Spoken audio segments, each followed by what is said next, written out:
টক মিষ্টি ঝাল আচার মনে হয় এটা সবাই কম বেশি পছন্দ করে। তো আজ আপনাদের সাথে আমি এই আচারের রেসিপিটা শেয়ার করব। প্রথমেই আমি জলপাই সিদ্ধ করে নেব। এখানে আমি 2 কেজি জলপাই নিয়েছি।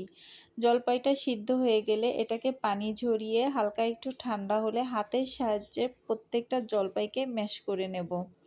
এবার এই জলপাইয়ের ভিতরে আমি আদা বাটা, রসুন বাটা আর সাদা শস্য বাটা দিয়ে দেবো। আপনারা চাইলে কালো শস্যটাও দিতে পারেন। তারপর দিয়ে দেবো পরিমাণ মতো লবণ আর শুকনো মরিচের গুঁড়া আর দিয়ে দেবো হলুদের গুঁড়া।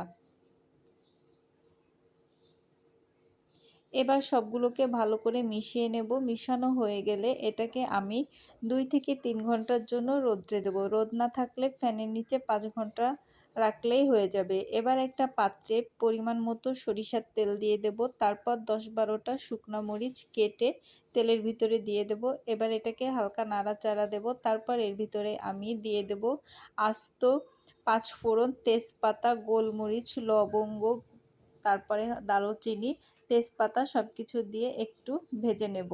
তারপর ম্যাশ করে রাখা জলপাইগুলো এর ভিতর দিয়ে দেব। এ পর্যায়ে কিন্তু অনবরতভাবে নাড়তে হবে, নাড়া বন্ধ দেওয়া যাবে না, তাহলে কিন্তু নিচে লেগে যাবে। দিয়ে দেব হলুদ, শুকনো মরিচের গুঁড়া আর পরিমাণ মতো লবণ দিয়ে এটাকে আবারও নাড়াচাড়া দিতে হবে। এরপর দিয়ে দেব এখানে 1 কাপ চিনি। 2 কেজি জলপাইয়ের জন্য 1 কাপ চিনি কিন্তু যথেষ্ট।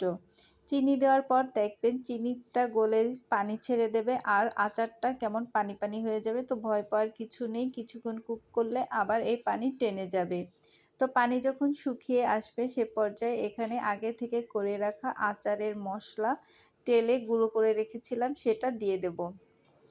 এটা কিন্তু প্যাকেটের যে আচারের মশলাটা 5 ফোড়নের মশলা থাকে সেই মশলাই আমি টেলে নিয়েছি, তার সাথে একটু শুকনো মরিচ আর জিরা দিয়েছিলাম। তো ভালো